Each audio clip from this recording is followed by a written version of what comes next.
perguntas. O primeiro jornalista é o Fábio Murakawa, do jornal Valor Econômico. Não, por favor. Desculpa, eu me expressei mal. Nós vamos fazer uma apresentação inicial e depois fazer as perguntas.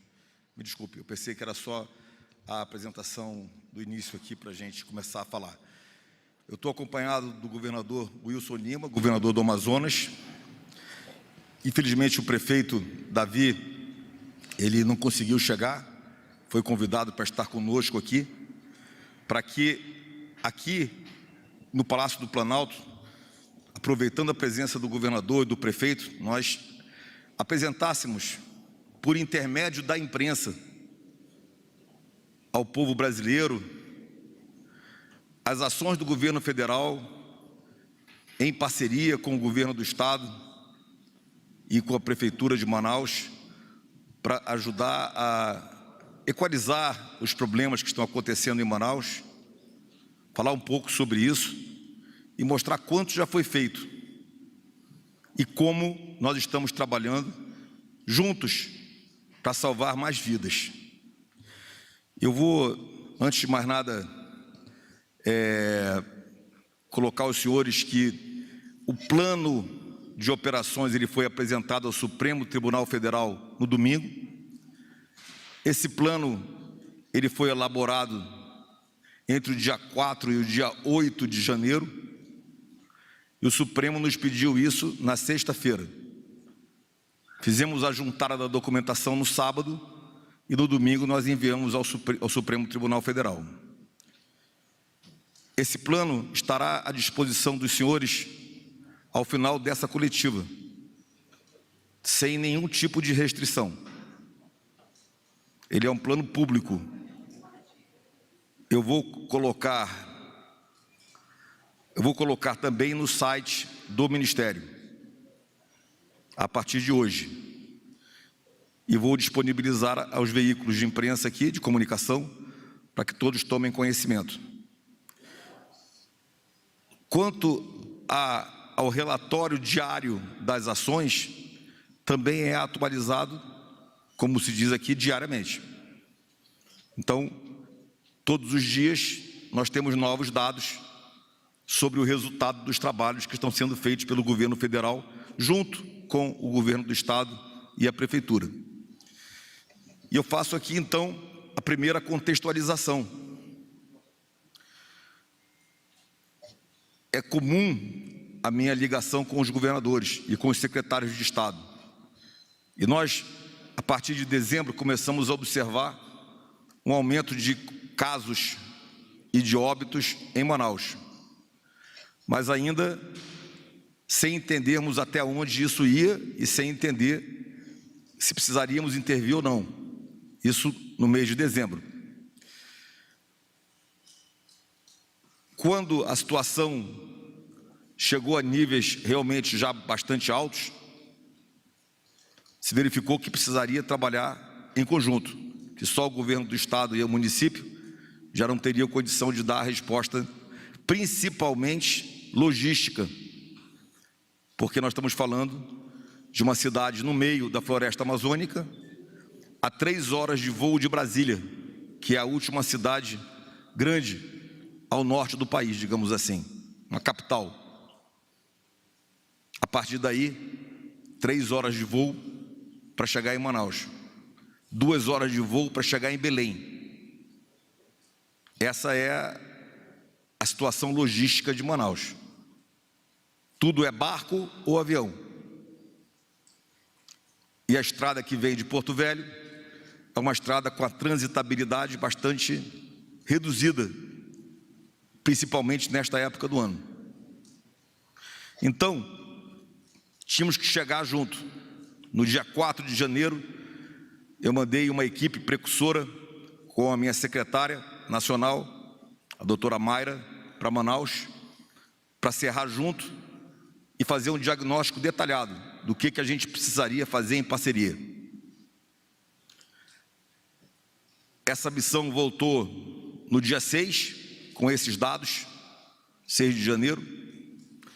No dia 8 de janeiro, nós tivemos a compreensão, a partir de uma carta da White Martins, de que poderia haver falta de oxigênio se não houvesse ações para que a gente mitigasse esse problema.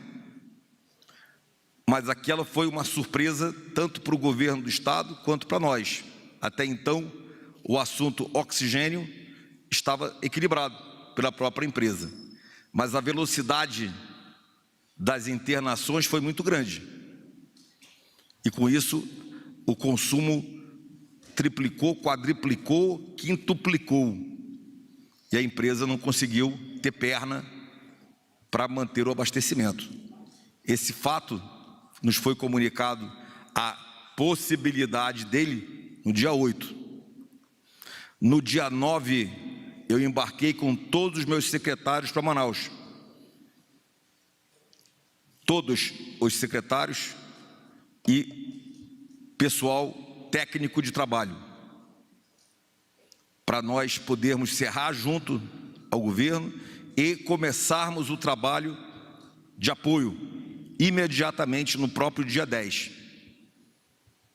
No dia 10 de janeiro, o governador, ele determinou, por sugestão minha, a abertura do CICC, Centro Integrado de Coordenação e Controle, aonde se reuniu no próprio dia 10, senhores, senhoras, no próprio dia 10, às 4 horas da tarde, se reuniu o ministro, o governador, o prefeito e o comando conjunto das Forças Armadas,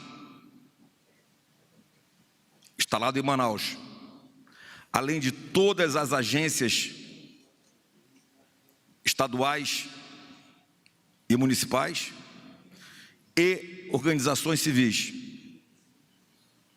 E a partir daquele momento, que foi no dia 10, nós passamos a coordenar todos os trabalhos junto com o governador, o governo e a prefeitura.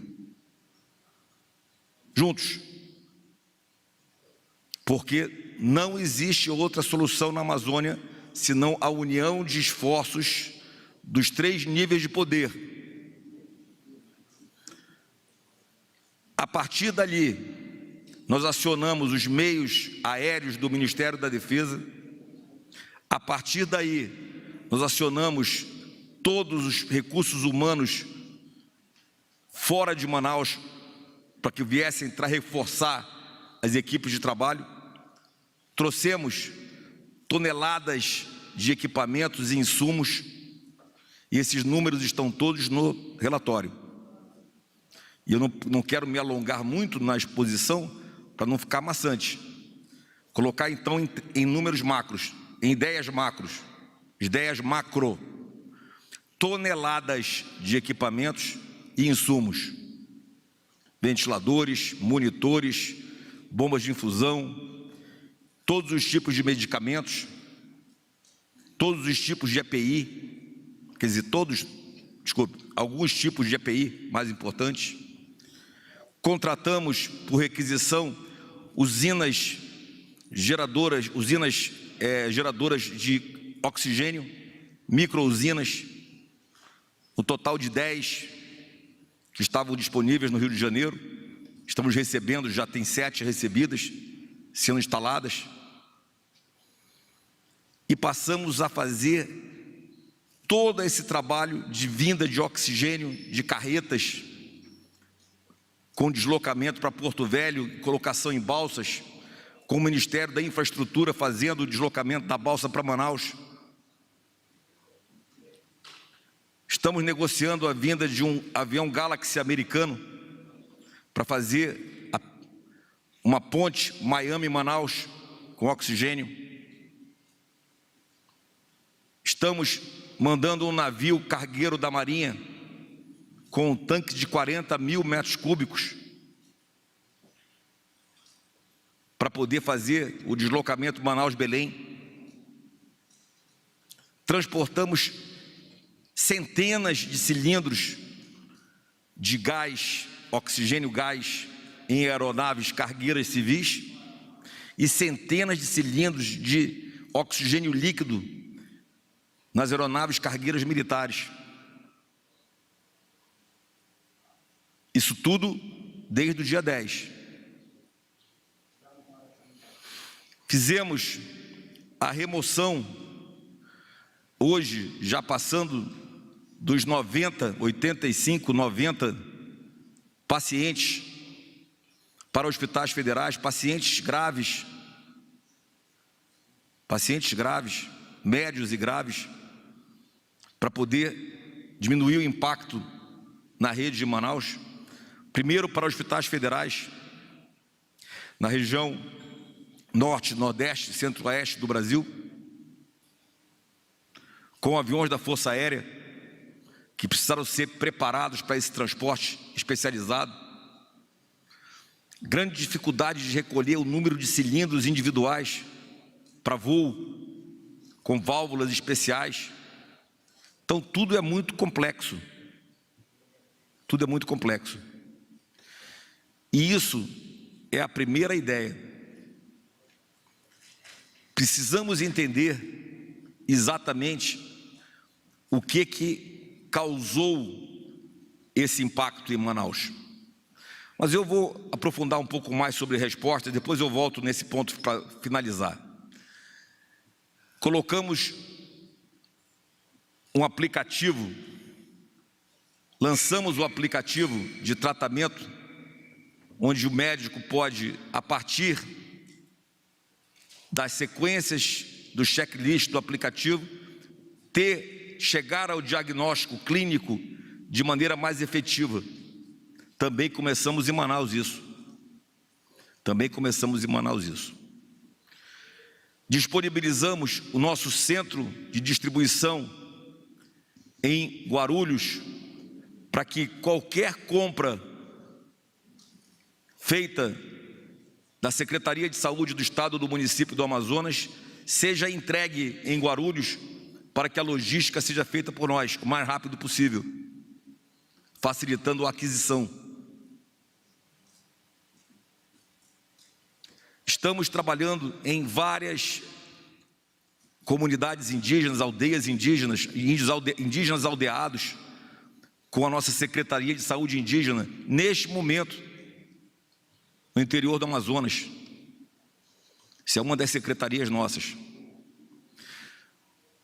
Estamos fazendo um mapeamento da cepa viral,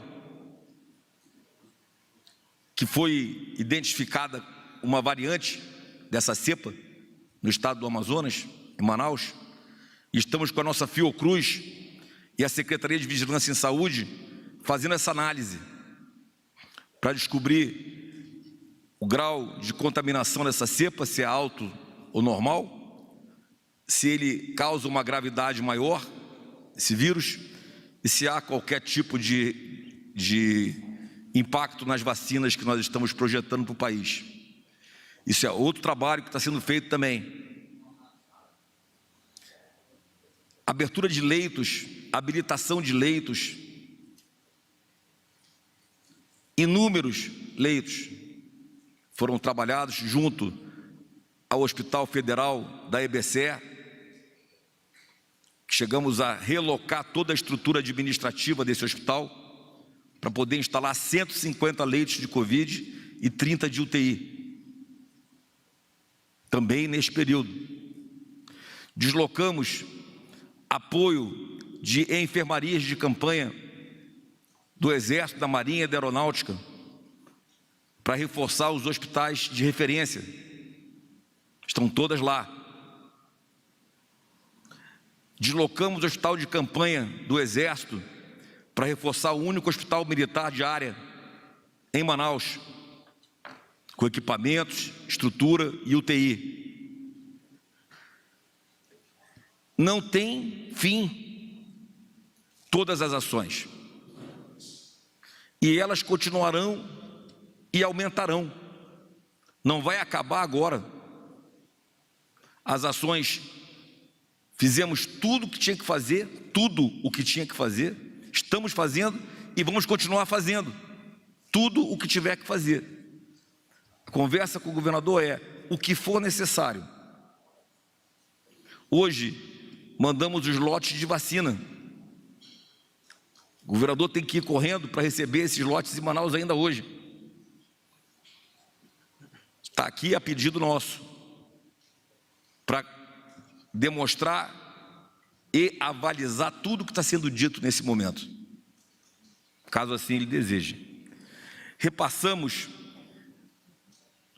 só na virada do ano, 28 milhões de reais para atender, só na virada do ano, para atender os municípios mais impactados pela Covid.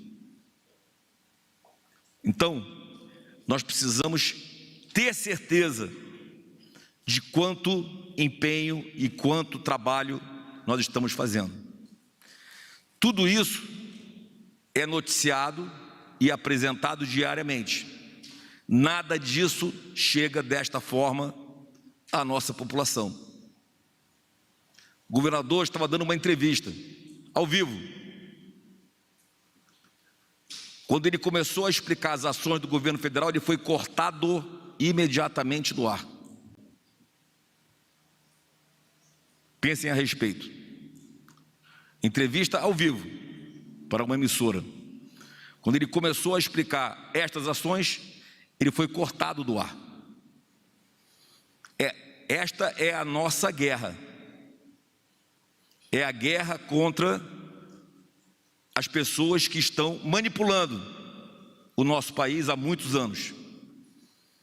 Nós vamos ter que ultrapassar essa barreira e chegar com as informações corretas à população. Conto com os senhores, conto com as senhoras. É muito importante que os senhores comuniquem exatamente o que os senhores estão vendo.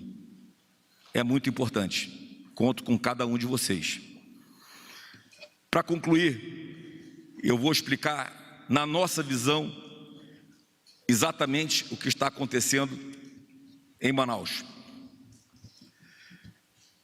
Durante o ano de 2020, nesta mesa, algumas vezes eu falei, outras vezes o Elcio falou, e em outros momentos eu falei, em todas as entrevistas que eu estive. Uma pandemia, ela tem 4 ondas. A primeira onda são a contaminação e as mortes causadas pelo vírus, pelo desconhecimento, pela incapacidade do tratamento, e nós temos muitas mortes. Essa onda, ela não acaba em apenas uma volta, ela pode ter subidas e descidas, mas é só uma onda. Só uma onda.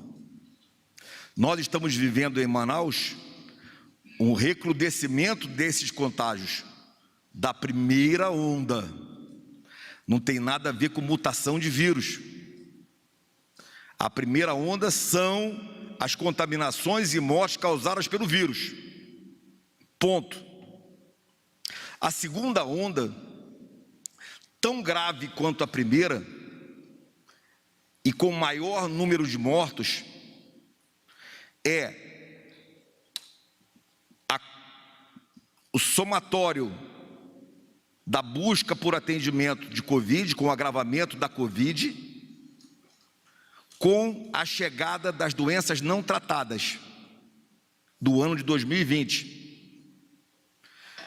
Aquelas pessoas que não conseguiram tratar as suas doenças e cirurgias eletivas, elas estão chegando no seu limite e estão buscando o atendimento. E o atendimento está impactado pela Covid. Quando essas dois vetores se encontram, nós temos a segunda onda, com mais mortes do que a primeira onda. Nós temos um número de mortos hoje em Manaus em um dia de 180 mortos, onde normalmente está em 26, 30. Desses 180, 80 são Covid, 100 já são das cirurgias eletivas não feitas e outras doenças que agravaram. Nós estamos falando isso há um ano. A gente fala isso, é deturpado e chamado de outra coisa. Faz um ano que nós falamos de 4 ondas. Manaus está vivendo a segunda onda da pandemia, quando soma as 2 demandas. O sistema de saúde de Manaus já é quase colapsado normalmente. Trabalha com 70% a 80% de ocupação. São 2.250.000 habitantes com pouquíssima estrutura de saúde desdobrada. E olha, isso daí faz uma diferença. Esta é uma realidade, não é de hoje. Ao longo do tempo não se investiu como deveria. E hoje nós estamos vivendo a pandemia e isso agrava o colapso. Então nós temos uma cepa nova, prima das cepas da Inglaterra e da África do Sul, que estamos estudando para chegar no veredito dessa gravidade e de grau de contaminação. Temos, e essa cepa já está no Brasil, hein? Antes que pensem em colocar lá uma redoma em Manaus, essa cepa já está em Brasil. Já está circulando no Brasil há mais de 2 meses. Temos o impacto das cirurgias e tratamentos de saúde que foram postergados ao longo de 2020, somando na Covid, e o colapso do tratamento de saúde em Manaus. E toda a logística dessa estrutura de saúde está impactada, não é só o oxigênio. As equipes de saúde estão no seu limite. Os hospitais estão no seu limite. Os médicos estão no seu limite. Então nós temos que reforçar com médicos, reforçar com enfermeiros, reforçar com fisioterapeutas, e é isso que o governo está fazendo. Nós já selecionamos e capacitamos em torno de 8.000 pessoas para ir a Manaus. Já conseguimos contratar 300 e alguma coisa até agora. E vamos continuar contratando, junto com a Secretaria de Estado. Nós selecionamos, buscamos, capacitamos, apoiamos na logística e o governo do Estado faz a contratação. Já temos mais de 300 contratados. Eu acredito, bem, ainda falta mais uma ideia. Para piorar a situação, os senhores sabem quanto nós temos divulgado desde junho o atendimento precoce. Não confundam o atendimento precoce com definição de que remédio tomar. Por favor, compreendam isso e não coloquem mais errado. Nós defendemos e incentivamos e orientamos que a pessoa doente procure imediatamente o posto de saúde, procure o médico faça o diagnóstico clínico desse paciente. Este é o atendimento precoce. Que remédios o médico vai prescrever? Isso é foro íntimo do médico com o seu paciente. O Ministério não tem protocolos sobre isso. Nem poderia ter. Não é a missão do Ministério definir protocolo para o tratamento. Tratamento é uma coisa, atendimento é outra. Como leigos, às vezes nós falamos o nome errado, mas nós temos que saber exatamente o que nós estamos querendo dizer. Atendimento precoce, é esse o nosso objetivo. Ao longo de 2020, menos de 10% das unidades básicas de saúde estavam voltadas para atendimento de Covid. Hoje nós estamos caminhando para que todas possam fazer o atendimento precoce para a Covid. É a falta desse atendimento precoce que nos leva a um agravamento sem tratamento, sem o tratamento a partir daí, e a busca pelo atendimento especializado, impactando as coisas ainda mais. Eu acho que eu consegui passar toda a ideia para os senhores. Vou fazer chegar às suas mãos o plano operacional para o Amazonas e os relatórios diários. Estará hoje disponibilizado aqui pelo Ridalto. Cadê o Ridalto? Cadê o Ridalto? Por favor, só para identificarem quem é. Pelo Ridalto, do Ministério. Pode sentar aí, por favor, Ridalto. E, na sequência, vou mandar colocar no site. Por hora, acredito que eu passei todas as ideias. Passo agora para o governador do estado, para complementar as ideias que ele achar que deva, e depois a gente responde as perguntas. Boa tarde a todos. Eu serei breve, depois a gente responde as perguntas onde ficaram dúvidas, mas o ministro fez um resumo muito pertinente de todas as ações que o governo federal tem implementado lá no estado do Amazonas para o combate à pandemia. Desde o início da disseminação desse vírus no estado do Amazonas, que nós temos trabalhado em parceria com o Ministério da Saúde. Nós tivemos o primeiro pico da doença ali entre os meses de abril e maio. Tivemos muitas dificuldades, o estado do Amazonas foi o primeiro a ser atingido e resultado de uma série de fatores, dentre eles um sistema de saúde sucateado que nós recebemos, final do período chuvoso no Amazonas, e também nós estávamos lidando com um vírus, com uma doença que a gente não conhecia, que a gente começou a entender como manejar paciente, como montar os fluxos, alguns protocolos de atendimento. E baseado nesses acontecimentos, nós nos preparamos para um segundo pico, montamos nosso plano de contingência. Nós triplicamos a nossa rede hospitalar, só nos últimos 2 meses nós abrimos mais de 700 leitos com a ajuda do governo federal, que nos enviou respiradores, monitores, bombas de infusão, nos deu apoio com o pessoal. Mesmo assim, a gente chegou a um momento em que os números aumentaram assustadoramente. Para vocês terem ideia, no primeiro pico da pandemia, ali no mês de maio, nós tínhamos uma média de consumo de oxigênio dia de 15 mil metros cúbicos.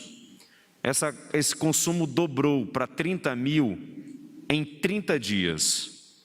Então, em 30 dias, a média diária de consumo de oxigênio passou a ser de 30 mil metros cúbicos. Nesse segundo momento, a média, em menos de 15 dias, passou de 15 mil metros cúbicos para 75 mil metros cúbicos. Eu estou falando do sistema de saúde do estado do Amazonas. E aí a gente começou a ter problemas como o que vocês acompanharam. Hoje nós conseguimos equilibrar a nossa rede com a distribuição do oxigênio. Hoje foi um dia em que a gente deu uma atenção especial para o interior, levando em consideração a nossa logística e que a maioria das unidades hospitalares do interior não possuem tanque. Eles ainda utilizam cilindros. E na maioria dos municípios esses cilindros chegam de barco, que às vezes demoram 3, 4, 5, 6 dias. Por isso nós contamos com o apoio da Força Aérea Brasileira, e com as nossas aeronaves para que a gente pudesse fazer a entrega desse oxigênio. Nós estamos trabalhando agora para a ampliação de leitos no estado do Amazonas. Já há um hospital, uma enfermaria montada no estacionamento do Hospital Delfina Aziz, e já há um hospital à disposição do governo, que foi requisitado pelo governo, para que a gente possa começar a abertura de novos leitos, levando em consideração que a gente ainda tem uma fila significativa de pacientes que esperam por um atendimento. O governo federal também está fazendo um trabalho de remoção de pacientes para outras capitais, e todos esses esforços são importantes para a gente diminuir a pressão sobre a rede. Nós temos uma preocupação, sobretudo, para o mês de fevereiro. Por quê? Porque o mês de fevereiro, ele historicamente é um mês onde há a maior quantidade de casos de síndromes respiratórias agudas graves. Então, nós estamos nos preparando e nos antevendo para essa situação do mês de fevereiro. Inclusive, estava discutindo e estou discutindo isso aqui com o ministro Eduardo Pazuello e também com toda a equipe do Ministério da Saúde que está lá no estado do Amazonas. Nós montamos um centro integrado de coordenação e controle, onde estão os representantes do Ministério da Saúde, a Organização Pan-Americana de Saúde, a Força Aérea. Ontem estiveram lá representantes dos direitos humanos, também os órgãos de controle têm acompanhado de perto todas essas ações, para que a gente possa tomar as decisões acertadas e com a maior celeridade possível, levando em consideração que a gente está diante de um vírus, que a gente ainda precisa conhecer muito sobre ele. A gente não contava, por exemplo, com essa quantidade de variantes que poderiam estar no Amazonas, com a questão da reinfecção, que já foi confirmado ter no estado do Amazonas. Então, nós estamos diante de uma pandemia que atingiu o mundo todo.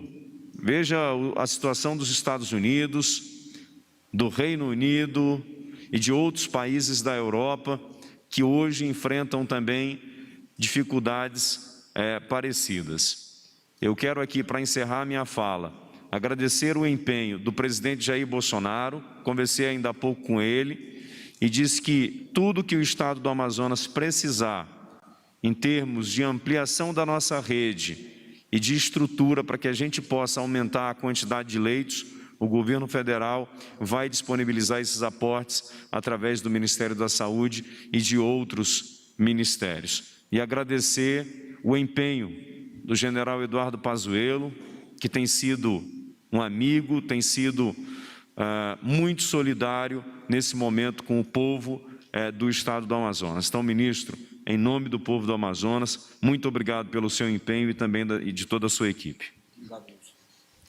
Damos então início às perguntas. A primeira é com o Fábio Murakawa, Jornal Valor Econômico. Eu não entendi o nome. Fábio Murakawa, Valor Econômico. Tudo bom, ministro? Governador? Ministro, eu gostaria de saber do senhor, primeiro, se essa situação, como aconteceu em Manaus, é uma preocupação, né? Existe uma preocupação no Ministério da Saúde que se repita em outras capitais. E como vocês estão se preparando para isso? E uma outra pergunta que eu gostaria de fazer é em relação às vacinas da Índia. O presidente Bolsonaro teve hoje um encontro com o embaixador indiano. Imagino que tenha tratado dessas vacinas da AstraZeneca, né, que a gente está tentando trazer para o Brasil. Eu vou falar. Gostaria de saber se tem já uma previsão de chegada, né, e em que pé que está isso aí. Obrigado. Muito obrigado pela sua pergunta. Eu já tinha até aqui anotado que eu precisava reforçar essa explicação. E vou exatamente seguir como está colocado aqui no meu papel, que eu precisaria reforçar. Nós precisamos estar preparados. A segunda onda é o que está acontecendo na Europa. Esses impactos e o número de mortos na Itália, na Alemanha, no Reino Unido, em outros países da Europa, que todos estão acompanhando, é exatamente o que eu estou falando. É o inverno europeu, que coincide com o momento das nossas chuvas intensas na Amazônia e em parte do Nordeste, Senhores, os senhores sabem a umidade do ar em Manaus hoje? Procurem no Google. A umidade do ar é quase água. É quase 100% de umidade do ar. 99 ponto não sei quanto. O tempo todo. Imaginem então o grau de dificuldade da parte pulmonar dos habitantes da região nesse período. E é por essa razão que nós temos ali o agravamento das síndromes respiratórias agudas graves no inverno de Manaus, no período chuvoso do Amazonas, neste caso, que é o que nós estamos vivendo lá também. Coincide com o mesmo tempo que está acontecendo as coisas na Europa e nos Estados Unidos. Isso, sim, pode se replicar para outras cidades agora do norte e do nordeste ao longo do ano e pode se replicar quando nós chegarmos mais perto do inverno para a região centro-sul nossa, sul do centro-oeste, sudeste e sul. Como nós vamos combater isso? Com a vacina. É por isso que nós estamos tão ávidos por receber as vacinas e distribuir e imunizar a população brasileira. Esse é a grande ação efetiva para segurar a pandemia. O desenvolvimento de antivirais está acontecendo no mundo. Acompanhar e trazê-los. E, principalmente, manter as estruturas que foram criadas e os leitos que foram habilitados para a Covid ativos nestas regiões que poderão sofrer o impacto.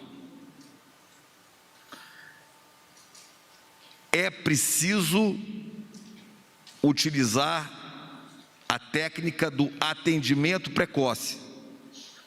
Nós temos que difundir isso todos os dias, em todos os meios de comunicação, para que a gente possa permitir que as pessoas tenham chance de não agravar. Vários remédios deram algum tipo de resultado. E os médicos sabem o que devem ser prescrito para cada um paciente deles.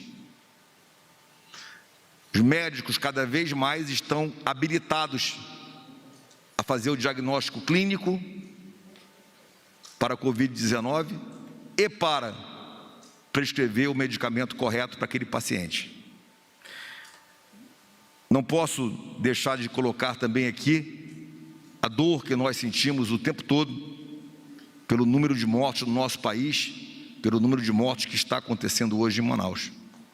Isso é real, isso nos impacta e a gente precisa resolver da forma que tiver que ser essa situação.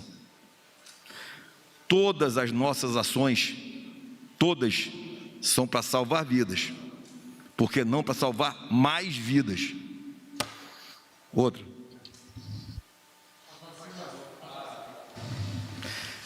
Desculpa, eu acabei focado só nessa. Todos os dias nós temos tido reuniões diplomáticas com a Índia, todo dia. O fuso horário é muito complicado. E nós estamos recebendo a sinalização de que isso deverá ser resolvido nos próximos dias desta semana. Eu não tenho a resposta positiva até agora. Essa é a resposta oficial para a tua pergunta. Não há uma resposta positiva de saída até agora. Está sinalizado para os próximos dias desta semana o embarque da carga para cá. Nós estamos contando com essas 2 milhões de doses, essas 2 milhões de doses para que a gente possa atender mais ainda a população. Próxima pergunta, Natália Fruer, TV SBT. Boa tarde, ministro. Boa tarde, governador. Ministro, tenho 3 questões. A primeira delas é que no documento da Advocacia Geral da União, na verdade, a primeira pergunta, no documento que a Advocacia Geral da União mandou para o STF, para a PGR, eles falam o seguinte, que na última semana de dezembro, o Ministério, realmente uma equipe do Ministério já estava acompanhando a situação no Amazonas, já se sabia que o sistema de saúde estava pressionado, e cita, diz aqui, ó, na última semana, isso, na última semana de dezembro, isso, vocês já estavam acompanhando a situação sanitária. E aí eles listam um monte de ações que foram feitas. A minha pergunta é, naquele período já não se podia prever, mandar reforçar o envio de estoque de oxigênio para lá? Por que se esperou o início de janeiro? E... deixa eu responder a primeira. Não havia a menor indicação de falta de oxigênio. Para vocês terem uma ideia, a quantidade de oxigênio que a White Martins e as suas co-irmãs fabricam por dia em Manaus é de 28 mil metros cúbicos e o consumo era de 17 mil metros cúbicos. E a White Martins tinha flexibilidade de trazer quase o dobro disso ainda. A elevação, ela foi muito rápida. E nós tomamos conhecimento de que a White Martins chegou no seu próprio limite quando ela nos informou. Ou seja, se nós tivéssemos tido essa informação, por menor que seja, ou se nós fizemos imediatamente quando nós soubemos. Nós só soubemos no dia 8 de janeiro. Quando nós chegamos lá no dia 4, o problema não era oxigênio, o problema era estrutura de leitos, estrutura de apoio, quantidade de pessoas, fila. O avião que os Estados Unidos devem liberar para o Brasil chega quando? A gente vai contar com ele quando, ministro? A gente já sabe? Isso está sendo negociado, não tem data certa ainda. Mas deve demorar ainda alguns dias. Ainda vai demorar alguns dias. E a minha última pergunta, o senhor falou em atendimento precoce e não citou mais a cloroquina. O governo Eu não ouvi o que você falou. O senhor falou em atendimento precoce e não citou mais a cloroquina. O governo vai seguir... Eu não falei isso, senhora. Não, o senhor falou... Eu não falei isso, senhora. Eu não usei esse termo nenhuma vez. Não. A senhora não ouviu eu falar nada disso. Atendimento precoce. Mas a senhora não ouviu falar nenhum remédio. Não. Então por que você está dizendo que eu falei? Não, eu estou lhe perguntando se o Ministério... Eu não estou ouvindo. Desculpa, eu não estou te ouvindo. A questão é, o senhor falou em atendimento precoce. Em outras coletivas, o senhor falava em cloroquina e não citou a cloroquina. O governo federal... Senhora, a senhora nunca me viu receitar ou dizer, colocar para as pessoas tomarem este ou aquele remédio. Nunca. Não aceito a sua posição. Mas a pergunta é, o governo federal vai seguir distribuindo cloroquina? Quando solicitado pelos estados e municípios. Próxima pergunta. Eu nunca indiquei medicamentos a ninguém. Nunca autorizei o Ministério da Saúde a fazer protocolos indicando medicamentos. Então, me desculpe, eu não entendi a tua pergunta naquela hora, por causa da máscara. Me desculpe. E é porque eu estou sendo bastante enfático nisso, porque eu não gostaria que ficasse a ideia errada. Próxima pergunta é da Cláudia Gonçalves, TV Record.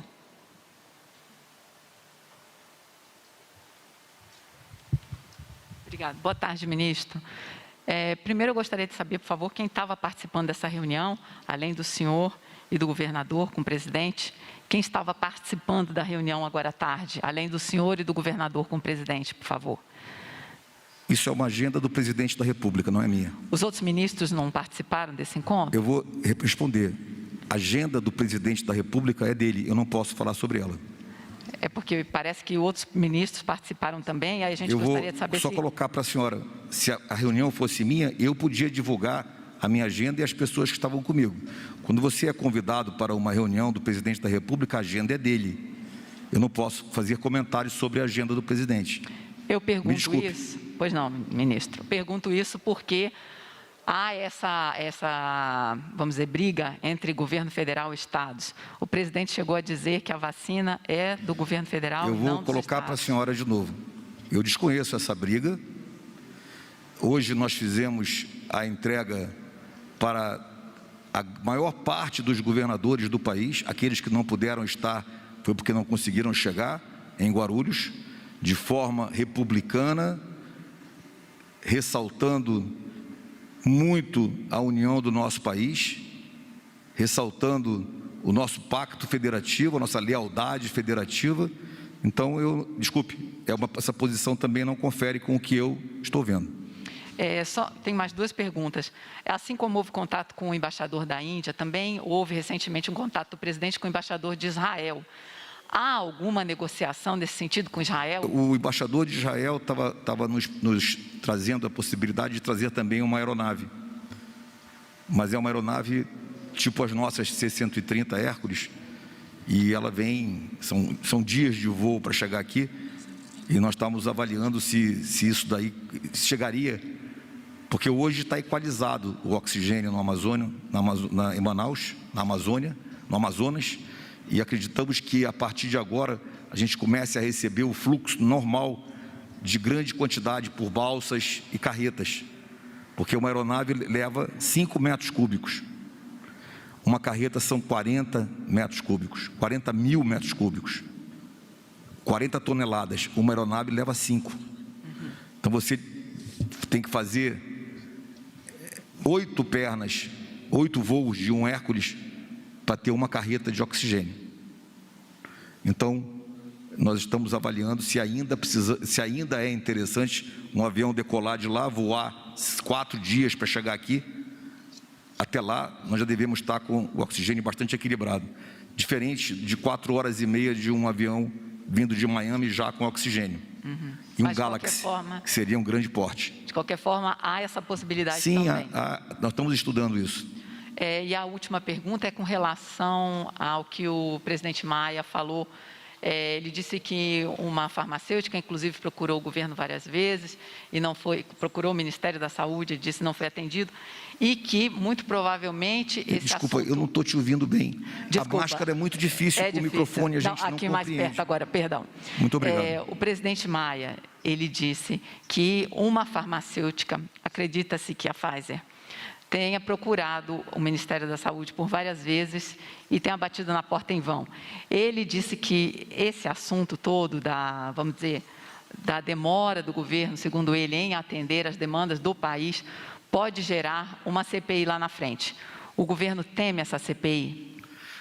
Eu nunca ouvi falar desse assunto. Eu volto a dizer para a senhora, isso é a posição do deputado. Ele tem as posições dele, não tem problema nenhum, faz parte da democracia, tá bom? Quanto às ações do Ministério, a gente responde em qualquer momento, não há problema algum.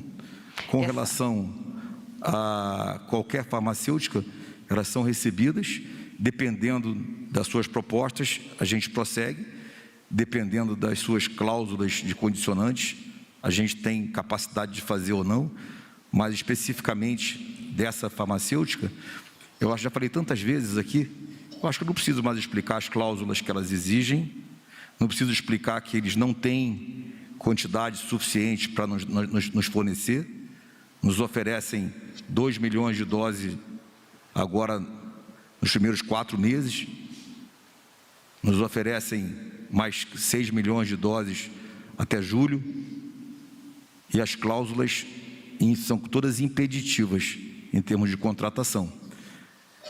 Eu acho que qualquer brasileiro achar que nós estamos escolhendo essa empresa ou aquela, ou não queremos tratar com aquela por qualquer razão, seria realmente duvidar da nossa boa intenção de atender o povo imediatamente.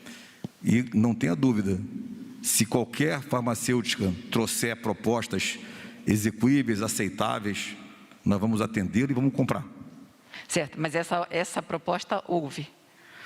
Eu já falei isso aqui 500 vezes. Se a senhora quiser, eu repito tudo, vai demorar uns 10 minutos.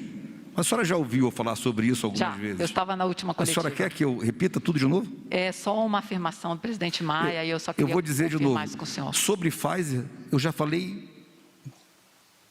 1000 vezes. Falei sobre cláusulas, falei sobre valores, falei sobre prazos, falei que nós levamos isso a todos os níveis de decisão.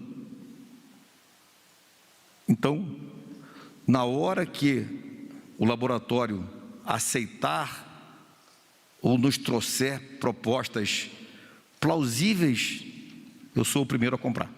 Obrigada. Muito obrigado. A última pergunta agora é da Emily Bank, do Estadão.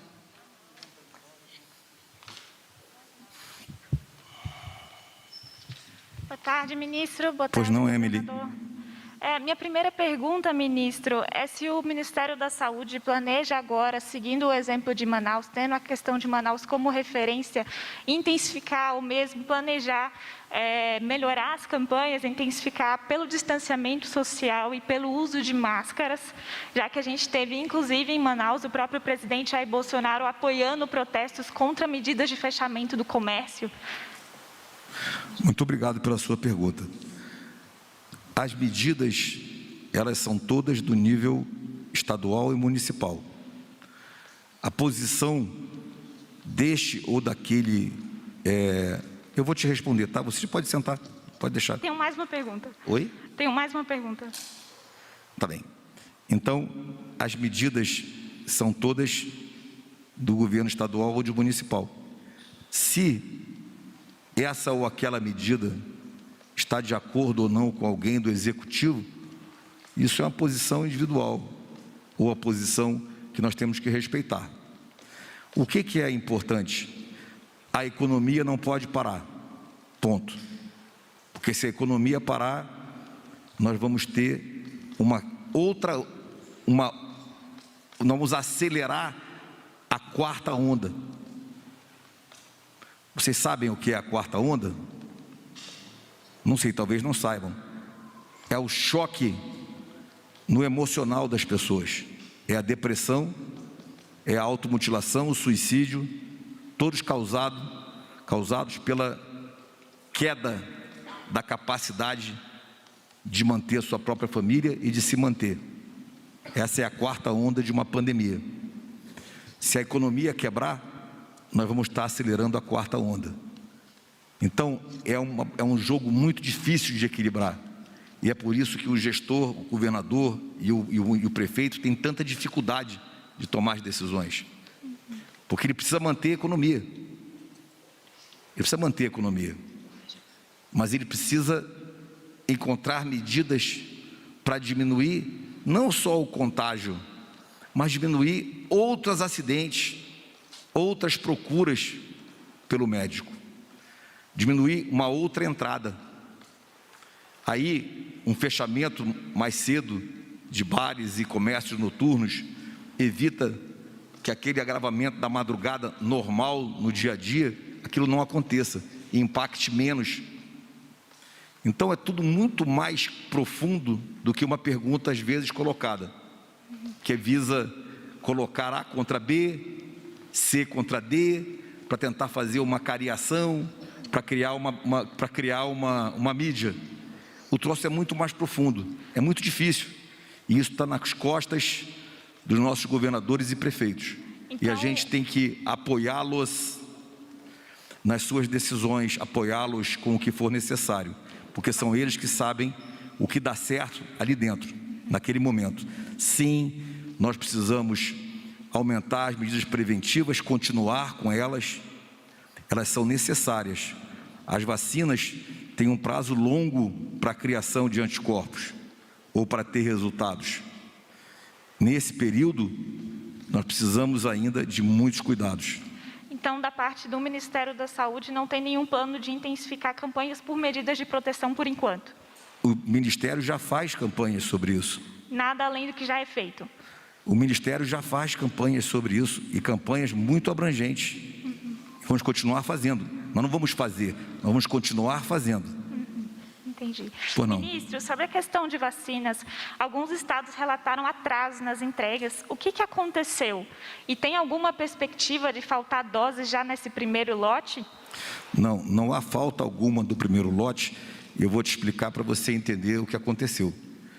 Nós tínhamos uma previsão de fazer toda a logística hoje e os estados fazerem a logística amanhã para os municípios.